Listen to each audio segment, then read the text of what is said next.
गंगातरंग रमणीय जटाकलापम् गौरी निरंतर विभूषित वामभागम् नारायण प्रियमनंगमदापहारम् वाराणसीपुरपतिम् भज विश्वनाथम्।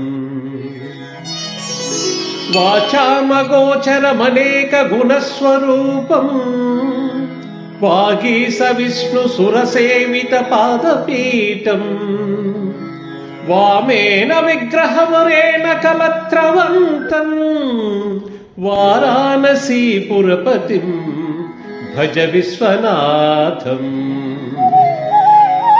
भूतादिपुम् भुजगभूषणभूषिताङ्गम् व्याघ्राञ्जिनाम् भरधरम् जटिलम् त्रिनेत्रम् पाशाङ्कुशाभयवरप्रदशूलपाणिम् वाराणसीपुरपतिम् भज विश्वनाथम्।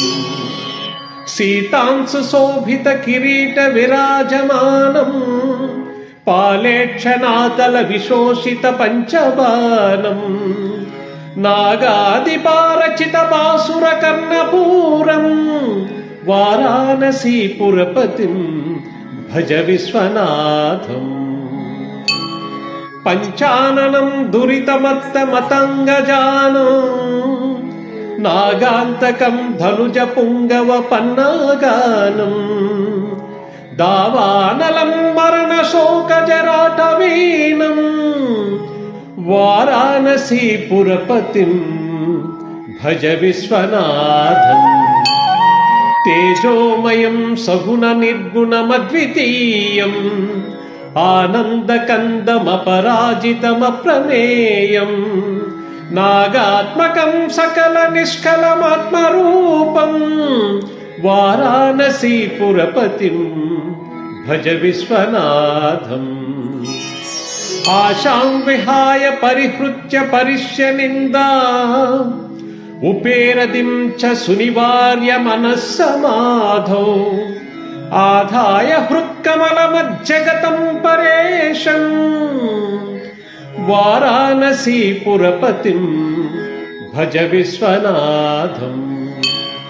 रागादिदोषरहितं ध्वजनानुरागम् वैराग्यशान्तिनिलयं गिरिजासहायम् माधुर्यधैर्यसुभगं गरलाभिरामम् वाराणसीपुरपतिम् भज विश्वनाथम्। वाराणसीपुरपतेस्तवनं शिवस्य व्याख्यातम् अष्टकमिदं पठते मनुष्या विद्यां श्रियं विपुलसौख्यमनन्तकीर्तिम् सम्प्राप्य देवनिलये लभते च मोक्षम्। विश्वनाथाष्टकम् इदं पुण्यं यः पठेत् शिवसन्निधौ शिवलोकमवाप्नोति शिवेन सह मोदते। ओम नमः शिवाय।